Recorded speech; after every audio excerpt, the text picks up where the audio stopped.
ಅದಕ್ಕೆ ಯಾವ ದೇವಸ್ಥಾನಕ್ಕೆ ಹೋಗಿದ್ರಿ? ಅದೇ ರೀ ಮಂಜುನಾಥ ಸ್ವಾಮಿ ದೇವಸ್ಥಾನ.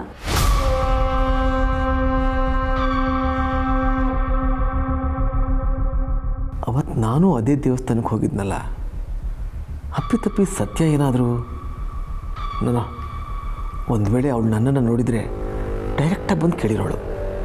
ಹೀಗೆ ಸುಮ್ಮನಿರೋ ಜಾಯಮಾನ ಅವಳದಲ್ಲ. ಬೇಡ ಬೇಡ, ಗೊತ್ತಿಲ್ಲದೆ ಏನೇನೋ ಕಲ್ಪಿಸ್ಕೊಳ್ಳೋದು ಬೇಡ. ಸುಮ್ಮನೆ ನಾನು ಗಾಬರಿ ಆಗ್ತಾಯಿದ್ದೀನಿ ಅನಿಸುತ್ತೆ. ಲಕ್ಷ್ಮಣ, ಯಾಕೇನಾಯಿತು? ಏನಿಲ್ಲ, ಅದಕ್ಕೆ ಸುಮ್ಮನೆ ಕೇಳಿದೆ. ಹೇಗೋ ದೇವಸ್ಥಾನಕ್ಕೆ ನೀವು ಒಬ್ಬರೇ ಹೋಗ್ತಾ ಇದ್ದೀರಾ, ಕರ್ಕೊಂಡೋಗಿ ಇವಳು. ಅಣ್ಣ ತಮ್ಮನ ಇಬ್ಬರು ಮನೇಲಿರ್ತೀವಿ, ಬೇಕಾದರೆ ಸತ್ಯನ ನಾನು ನೋಡ್ಕೋತೀನಿ. ಬೇಡ ಲಕ್ಷ್ಮಣ, ಅವಳಿಗೆ ಇವಳ ಜೊತೆ ಸಲಿಗೆ ಜಾಸ್ತಿ. ಇವಳಿದ್ರೇ ಚೆನ್ನಾಗಿರುತ್ತೆ. ನಾನು ಹೋಗಿ ಬೇಗ ಬಂದುಬಿಡ್ತೀನಿ. ಹಾಗಲ್ಲ ಅದಕ್ಕೆ ಲಕ್ಷ್ಮಣ, ಅವಳೊಬ್ಬಳೇ ಹೋಗಿ ಬರಲಿ ಬಿಡೋ. ಸೊಸೆ ಬೇಗ ಹುಷಾರಾಗಲಿ ಅಂತ ದೇವ್ರ ಹತ್ರ ಅವಳ ಹೆಸರಲ್ಲಿ ಅರ್ಚನೆ ಮಾಡಿ ಪ್ರಾರ್ಥನೆ ಮಾಡ್ಕೊಂಬರೋಕೆ ಹೋಗ್ತಾ ಇದ್ದಾಳೆ.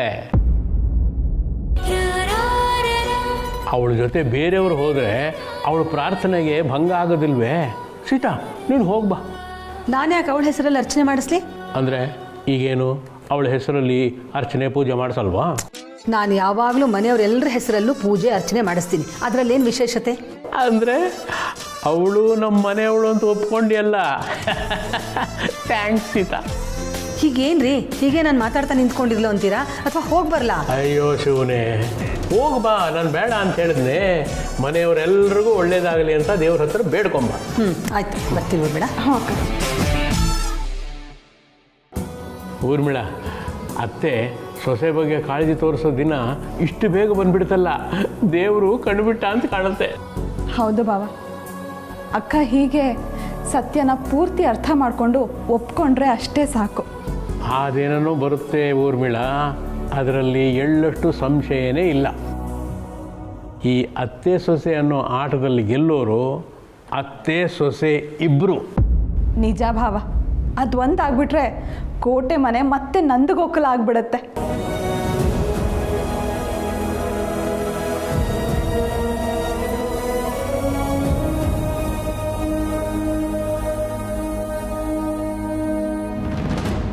ಕರೆಕ್ಟ್ ಟೈಮಿಗೆ ಬಾ ಅಂತ ಹೇಳಿದ್ದೆ. ಇವನು ನೋಡಿದ್ರೆ ಇಷ್ಟೊತ್ತಾದರೂ ಬಂದಿಲ್ಲ. ಟೈಮ್ ಸೆನ್ಸೇ ಇಲ್ಲ.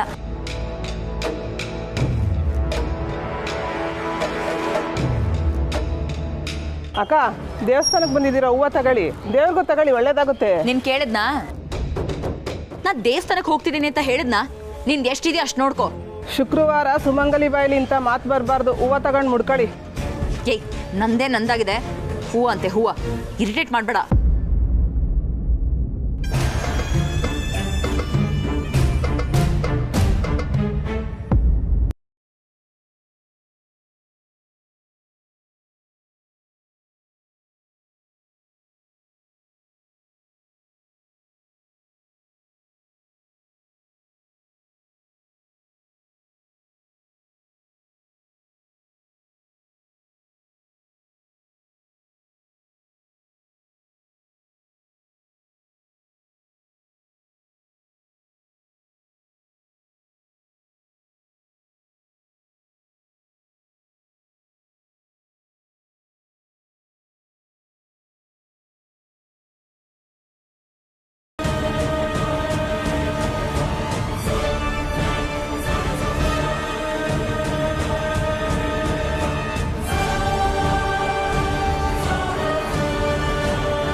ಅಯ್ಯೋ, ಆ ಹುಡುಗಿ ಹೆಸರಲ್ಲಿ ಅರ್ಚನೆ ಮಾಡಿಸೋಣ ಅಂತ ಬಂದೆ. ಆದರೆ ಅವಳ ರಾಶಿ ನಕ್ಷತ್ರ ಒಂದೂ ಗೊತ್ತಿಲ್ವಲ್ಲ ನನಗೆ. ಅರ್ಚನೆ ಹೇಗೆ ಮಾಡಿಸೋದು? ಅವಳಿಗೆ ಫೋನ್ ಮಾಡಿ ಕೇಳಲಾ? ಬೇಡ ಬೇಡ, ಅದು ಸರಿ ಹೋಗಲ್ಲ. ಕಾರ್ತಿಕ್ ಹತ್ರ ಕೇಳಲಾ? ಅವನಿಗಿದೆಲ್ಲ ಮೊದಲಿಂದನೂ ತಲೆಗೆ ಹೋಗಲ್ಲ. ಅವನನ್ನು ಕೇಳಿ ಪ್ರಯೋಜನನೇ ಇಲ್ಲ. ಮತ್ತಿನ್ನೇನು ಮಾಡಲಪ್ಪ? ಹಾಂ, ಇವರನ್ನೇ ಕೇಳೋದು ಸರಿ ಅನಿಸುತ್ತೆ.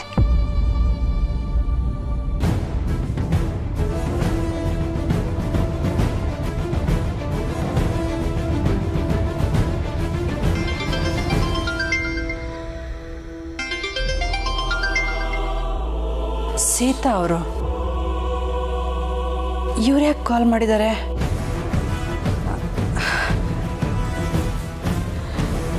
ಹಲೋ. ಹಲೋ ಜಾನಕಿ ಅವರೇ, ನಾನು ಸೀತಾಲಕ್ಷ್ಮಿ ಮಾತಾಡ್ತಾ ಇದ್ದೀನಿ. ಗೊತ್ತಾಯಿತು ಸೀತಾ ಅವರೇ, ಹೇಗಿದ್ದೀರಿ? ನಾನು ಚೆನ್ನಾಗಿದ್ದೀನಿ, ನೀವು ಹೇಗಿದ್ದೀರಾ? ಗಿರಿಜಮ್ಮ ಆರಾಮಾಗಿದ್ದಾರಾ? ಹಾಂ, ನಾವೆಲ್ಲರೂ ಆರಾಮಾಗಿದ್ದೀವಿ. ನಿಮ್ಮ ಮನೇಲಿ ಎಲ್ಲರೂ ಹೇಗಿದ್ದಾರೆ? ಸತ್ಯ ಹೇಗಿದ್ದಾಳೆ? ಅವರು ಚೆನ್ನಾಗಿದ್ದಾರೆ. ಏನೂ ತೊಂದರೆ ಇಲ್ಲ ತಾನೇ? ಸತ್ಯ ಏನಾದರೂ ಮಾಡಿದ್ಲಾ? ಇದ್ಕಿದ್ದ ಹಾಗೆ ನಿಮ್ಮ ಫೋನ್ ಬಂದಿದ್ದು ನೋಡಿ ನನಗೆ ಕೈಕಾಲೇ ಆಡ್ತಿಲ್ಲ. ಆ ಥರ ಎಲ್ಲ ಏನೂ ಇಲ್ಲ ಜಾನಕಿ ಅವರೇ. ನಿಮ್ಮ ಹತ್ರ ಒಂದು ವಿಷಯ ಕೇಳಬೇಕಿತ್ತು, ಅದಕ್ಕೆ ಫೋನ್ ಮಾಡಿದೆ. ಕೇಳಿ. ಅದು ಸತ್ಯನ ರಾಶಿ ನಕ್ಷತ್ರ ಬೇಕಿತ್ತು.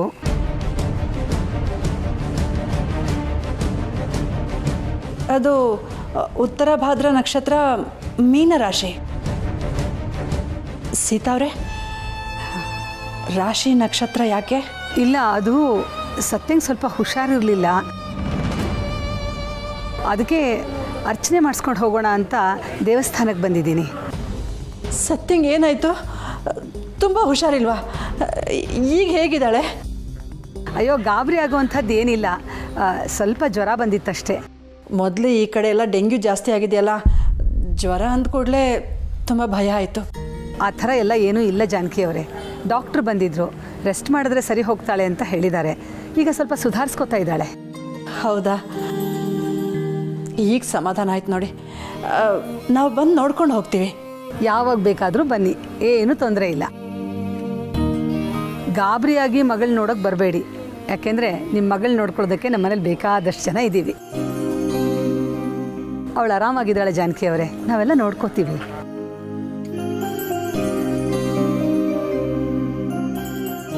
ಸೀತಾ ಅವರೇ, ನಿಮ್ಮ ಬಾಯಲ್ಲಿ ಮಾತು ಕೇಳಿ ನಂಗೆ ತುಂಬ ಖುಷಿ ಆಯಿತು.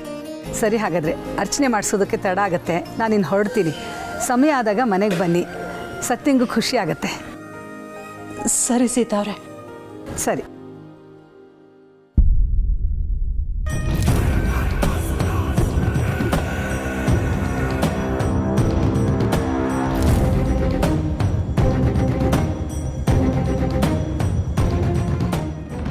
ಸತ್ಯ, ಸೀತಾ ಅವರು ಎಷ್ಟು ಅನನ್ಯವಾಗಿದ್ದಾರೆ ಅನ್ನೋದಕ್ಕೆ ಇದೇ ಸಾಕ್ಷಿ.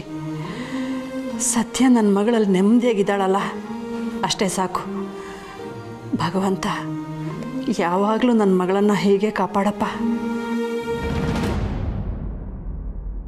ಏಯ್, ಎಷ್ಟೊತ್ತಿಂದ ಇಲ್ಲೇ ನಿಂತಿದ್ಯಾ? ಇಲ್ಲ ಒಳಗೋಗು, ಇಲ್ಲ ಸೈಡ್ಗೆ ಸರ್ಕ, ವ್ಯಾಪಾರಕ್ಕೆ ತೊಂದರೆ ಆಗುತ್ತೆ. ಏಯ್, ನಾನೇ ನಿನ್ನ ತಲೆ ಮೇಲೆ ಕೂತಿದ್ದೀನಾ? ಏಯ್, ಅಡ್ಡದಿಡ್ಡಿ ಮಾತಾಡಿದ್ರೆ ಸರಿ ಇರಲ್ಲ. ನೆಟ್ಟಿಗೆ ಮಾತಾಡು, ಗ್ರಾಚಾರ ಬಿಡಿಸ್ಬಿಡ್ತೀನಿ. ಯಾರ್ಯಾರ ಕೈಲೋ ಅನ್ಸ್ಕೋಬೇಕು. ಇಲ್ಲಿ ನಿಂತು ಕಾಯೋದ್ಕಿಂತ ಒಳಗಡೆ ಹೋಗೋದೇ ಬೆಟರ್.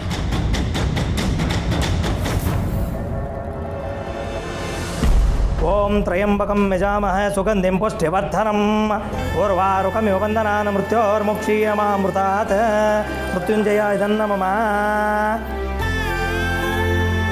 ಬನ್ನಿ ಬನ್ನಿ. ನಮಸ್ಕಾರ ಸೀತಮ್ಮ, ಚೆನ್ನಾಗಿದ್ದೀರಾ? ತುಂಬ ದಿನಾನೇ ಆಯಿತು ನೀವು ಈ ಕಡೆ ಬಂದು. ಹೌದು ಅರ್ಚಕ್ರೆ, ನಾನು ಚೆನ್ನಾಗಿದ್ದೀನಿ, ಎಲ್ಲ ದೇವ್ರ ದಯೆ. ನೀವು ಹೇಗಿದ್ದೀರಿ? ಅದೇ ದೇವ್ರ ದಯೆಯಿಂದ ನಾನು ಅಮೋಘವಾಗಿದ್ದೀನಿ. ಅಂದಾಗೆ ಹೋದ ಸರ್ತಿ ಬಂದಾಗ ಮನೆಯವರೆಲ್ಲರನ್ನೂ ಕರ್ಕೊಂಡು ಬಂದಿದ್ರಿ, ಈ ಸಲ ಒಬ್ಬರೇ ಬಂದಿದ್ದೀರಾ? ಸೊಸೆಗೆ ಹುಷಾರಿರಲಿಲ್ಲ, ಅದಕ್ಕೆ ಅವಳ ಹೆಸರಲ್ಲಿ ಅರ್ಚನೆ ಮಾಡಿಸಿ ದೇವ್ರ ಹತ್ರ ಬೇಡ್ಕೊಂಡು ಹೋಗೋಣ ಅಂತ ಬಂದೆ. ಅತ್ತೆ ಸೊಸೆ ಜಗಳ ಮಾಡಿಕೊಂಡು ಬೇರೆ ಮನೆ ಮಾಡೋ ಈ ಕಾಲದಲ್ಲಿ ಸೊಸೆ ಹೆಸರಲ್ಲಿ ಅರ್ಚನೆ ಮಾಡಿಸೋದಕ್ಕೆ ಬಂದಿದ್ದೀರಲ್ಲ ಸೀತಮ್ಮ. ನಿಮ್ಮನ್ನು ನೋಡಿ ಅತ್ತೆ ಸೊಸೆ ಹೀಗೆ ಇರಬೇಕು ಅನ್ನೋದನ್ನು ಎಲ್ಲರೂ ಕಲಿಬೇಕು. ನೀವು ಮತ್ತು ಕೋಟೆ ಮನೆ ನಿಜಕ್ಕೂ ಎಲ್ಲರಿಗೂ ಮಾದರಿ.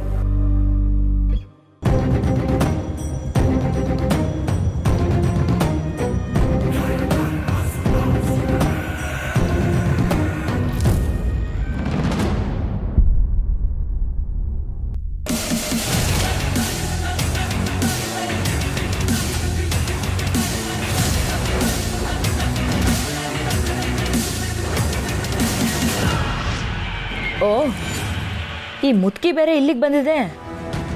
ಇದಕ್ಕೆ ಬೇರೆ ಏನು ಕೆಲಸ? ದೇವಸ್ಥಾನ, ದೇವರು, ದಿಂಡ್ರು ಅಂತ ಸುತ್ತೋದು ಒಂದೇ ಕೆಲಸ. ಹೌದು, ಇವ್ರ ಸೊಸೆ ಎಲ್ಲಿ? ಅವಳು ಎಲ್ಲಿ ಬಂದಿರ್ತಾಳೆ?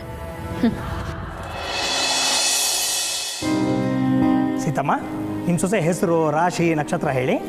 ಹೆಸರು ಸತ್ಯ, ಸತ್ಯ ನಾಮ್ನಿ. ನಕ್ಷತ್ರ ಉತ್ತರ ಭಾದ್ರಪದ, ಭಾದ್ರವ ನಕ್ಷತ್ರ, ಮೀನರಾಶಿ. ಮೀನರಾಶೋ ಜಾತಯಾಃ ಸರ್ವೇಷಾಂ ಸಹ ಕುಟುಂಬಾನಾಂ ಕ್ಷೇಮಸ್ಯ ವಿಶೇಷಣ ವಿಶಿಷ್ಟಾಯಾಂ ಅಸ್ಯಾಂ ಶುಭದಿತೌ.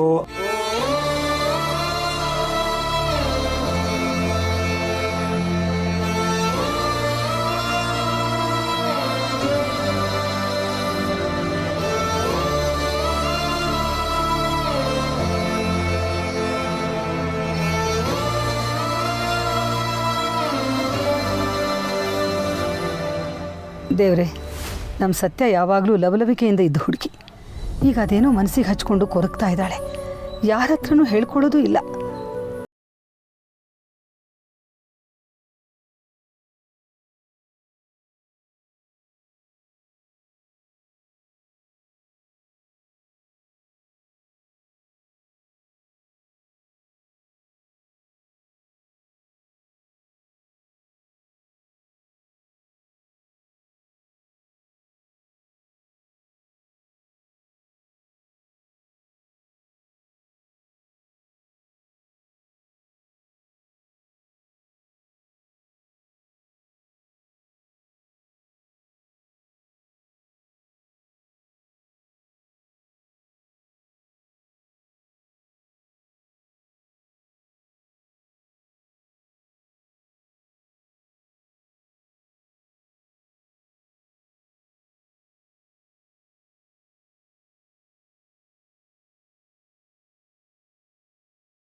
ಪುಣ್ಯ ಮಾಡಿದ್ರಿ ನೀವು.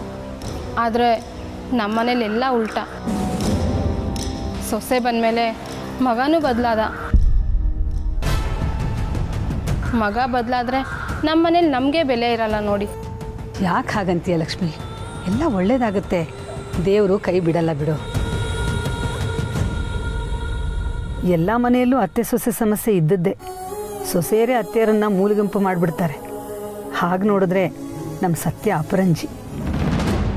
ಈ ಅಮ್ಮಂಗೆ ನಾನು ಯಾಕೆ ಹೆದರ್ಕೋಬೇಕು? ಇವ್ರೇನು ಹುಲಿನ ಸಿಂಹನ?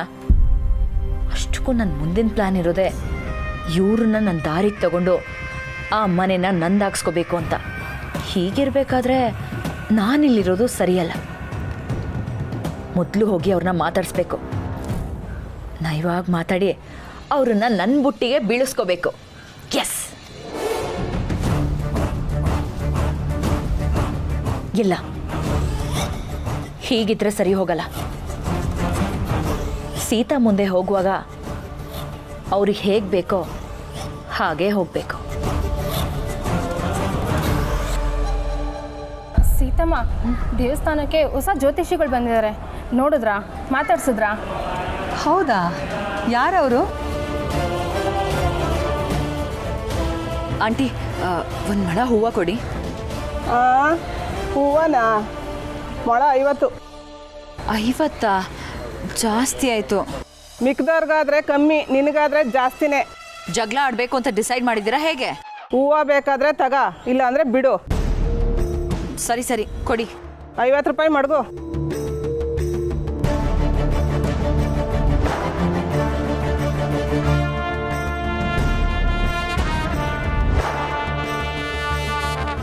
ಕ್ಲಿಪ್ ಕೊಡು, ಹೂವು ಮುಡ್ಕೋಬೇಕು. ನಿಧಾನಕ್ಕೆ ಕೇಳಿದ್ರೆ ಕೊಡ್ತೀನಿ. ಸರಿ, ಕ್ಲಿಪ್ ಕೊಡಿ.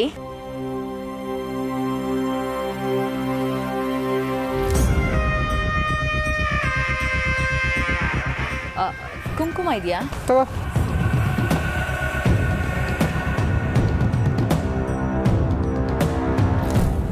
ತುಂಬ ಚೆನ್ನಾಗಿ ಭವಿಷ್ಯ ಹೇಳ್ತಾರೆ ಸೀತಮ್ಮ.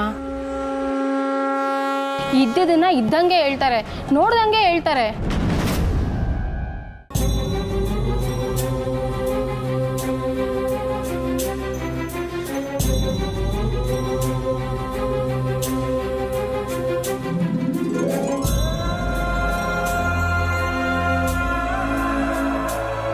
ಸೀತಮ್ಮ, ನೀವು ಒಂದ್ಸಲ ಅವ್ರ ಹತ್ರ ಭವಿಷ್ಯ ಕೇಳಿ ನೋಡ್ತೀರಾ ಅಂತ.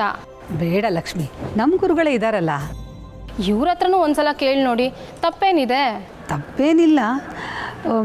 ಸರಿ ಆಯಿತು ಬಿಡು. ಸರಿ ಬನ್ನಿ, ಕರ್ಕೊಂಡು ಹೋಗ್ತೀನಿ.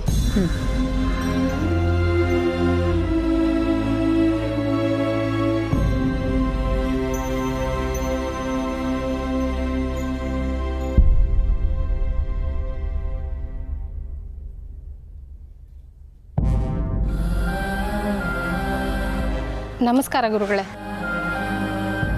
ಇವ್ರು ನಂಗೆ ತುಂಬ ಪರಿಚಯ ಇದ್ದವರು, ನಿಮ್ಮ ಹತ್ರ ಮಾತಾಡಿಸ್ಬೇಕು ಅಂತ ಕರ್ಕೊಂಡು ಬಂದೆ.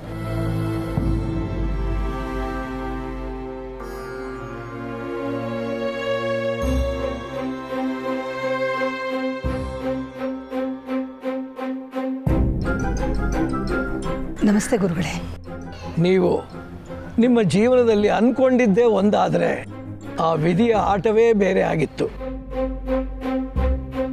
ಸುಖವಾಗಿ ನಡೆಯಬೇಕಾಗಿದ್ದ ಮದುವೆ ಬಿರುಗಾಳಿಯಲ್ಲಿ ಅಂತ್ಯವಾಯಿತು ಅಲ್ಲವೇ?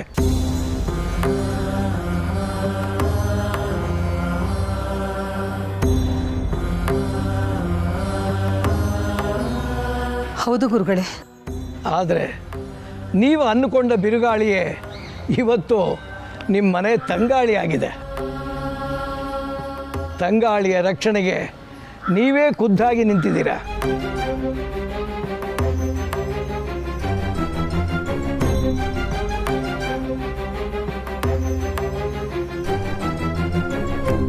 ಸೊಸೆಯಾಗಿ ಬಂದವಳು ನಿಮ್ಮ ಮನೆ ಮಗಳಾಗಿ ನಿಮ್ಮ ಮನೆ ಕಾಯ್ತಾ ಇದ್ದಾಳೆ. ಯೋಚನೆ ಮಾಡಬೇಡಿ, ಕೋಟೆ ಮನೆಯ ಭವಿಷ್ಯ ಅವಳ ಕೈಯಲ್ಲಿ ಭದ್ರವಾಗಿದೆ.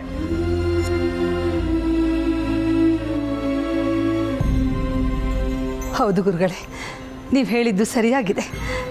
ನಾನೇ ನನ್ನ ಸೊಸೆ ಬಗ್ಗೆ ತಪ್ಪಾಗಿ ತಿಳ್ಕೊಂಡಿದ್ದೆ. ಆ ಬಿರುಗಾಳಿ ನಮ್ಮ ಮನೆನ ಸುಟ್ಟುಬಿಡುತ್ತೆ ಅಂತ ಅಂದ್ಕೊಂಡಿದ್ದೆ. ಆದರೆ ಅವಳು ನಮ್ಮ ಮನೆ ಕಾಪಾಡಕ್ಕೆ ಬಂದಿದ್ದಾಳೆ ಅನ್ನೋ ಅರಿವೇ ನನಗಿರಲಿಲ್ಲ. ಮನೆಗೆ ಬರೋ ಎಲ್ಲ ಸಂಕಷ್ಟಗಳ ಸಮಯದಲ್ಲಿ ಜೊತೆಗಿದ್ದು ನಮ್ಮ ಮನೆ ಮರ್ಯಾದೆನ ಉಳಿಸ್ತಾ ಇದ್ದಾಳೆ. ನಾನೇ ಹುಡುಕಿದ್ರು ಅವಳಿಗಿಂತ ಒಳ್ಳೆ ಸೊಸೆ ಸಿಗ್ತಾ ಇರಲಿಲ್ಲ ಅನ್ನೋದು ನನಗೀಗ ಅರಿವಾಗ್ತಾ ಇದೆ. ನಿಮ್ಮ ಒಳ್ಳೆತನಕ್ಕೆ ಮನೆಯವರಿಗೆ ತಕ್ಕನಾದ ಒಳ್ಳೆಯ ಸೊಸೆ ಸಿಗಬೇಕಲ್ವೇ? ಎಲ್ಲ ವಿಧಿಯ ನಿಯಮ ಹಾಗೇ ಆಗಿದೆ. ನಿಮ್ಮ ಸೊಸೆ ನೀವು ಹೆಮ್ಮೆ ಪಡೋ ಥರ ಇನ್ನೂ ಎತ್ತರಕ್ಕೆ ಬೆಳೀತಾಳೆ.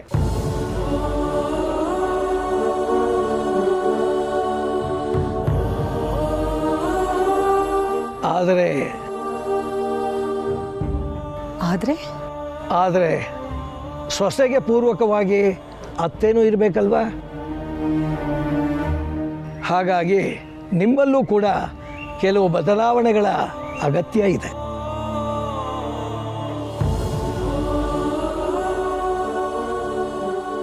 ಏನು ಗುರುಗಳೇ ಅದು? ಸಣ್ಣ ಪುಟ್ಟ ಮನಸ್ತಾಪಗಳನ್ನು ಬಿಡಿ. ನೀವು ಒಂದು ಹೆಜ್ಜೆ ಅವಳ ಜೊತೆ ಇಟ್ಟು ಧೈರ್ಯ ಕೊಟ್ಟರೆ ಅವಳು ಇನ್ನೂ 10 ಹೆಜ್ಜೆ ಮುಂದೆ ಇಡ್ತಾಳೆ. ಸಮಾಜದಲ್ಲಿ ಉನ್ನತ ಸ್ಥಾನಕ್ಕೂ ಏರ್ತಾಳೆ. ನಿಮ್ಮ ಕೋಟೆ ಮನೆ ಕೀರ್ತಿಯನ್ನು ಇನ್ನೂ ಎತ್ತರಕ್ಕೆ ತಗೊಂಡು ಹೋಗ್ತಾಳೆ. ನಿಮ್ಮ ಸೊಸೆ ಎಲ್ಲವನ್ನೂ ನಿಭಾಯಿಸ್ತಾಳೆ. ಆದರೆ ನೀವು ಅವಳ ಜೊತೆ ನಿಲ್ಲಬೇಕಷ್ಟೆ. ಇನ್ನು ಉಡುಗೆ ತೊಡುಗೆಗಳ ಬಗ್ಗೆ ಇರೋ ನಿಮ್ಮ ಅಸಮಾಧಾನ ಸಾಕು ತಾಯಿ. ಮನುಷ್ಯ ಆಚೆ ಕಡೆ ಹೇಗಿದ್ದಾನೆ ಅನ್ನೋದಕ್ಕಿಂತ ಒಳಗಡೆ ಹೇಗಿದ್ದಾನೆ ಅನ್ನೋದು ಬಹಳ ಮುಖ್ಯ. ಮನಸ್ಸು ಶುದ್ಧವಾಗಿರಬೇಕಲ್ವ ತಾಯಿ? ನಿಜ ಗುರುಗಳೇ. ಹಠ ಬಿಡಿ ತಾಯಿ, ಏನೇ ಆದರೂ ದೇವರು ಸಂಬಂಧವನ್ನು ಒಪ್ಪಿ ಒಂದು ಸಾರಿ ರುಜು ಮಾಡಿದ ಮೇಲೆ ಮನುಷ್ಯರು ಮಾಡಿದ ಕರಾರಿಗೆ ರುಜಿಗೆ ಯಾವ ಬೆಲೆಯೂ ಇಲ್ಲ ತಾಯಿ.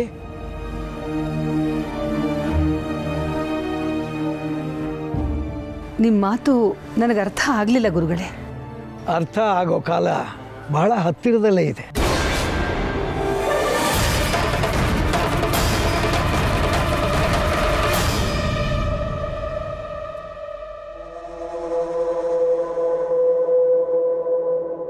ಏನಾಯ್ತು ಗುರುಗಳೇ? ಒಂದು ದೊಡ್ಡ ಗಂಡಾಂತರ ಗೋಚರಿಸ್ತಾ ಇದೆ ತಾಯಿ.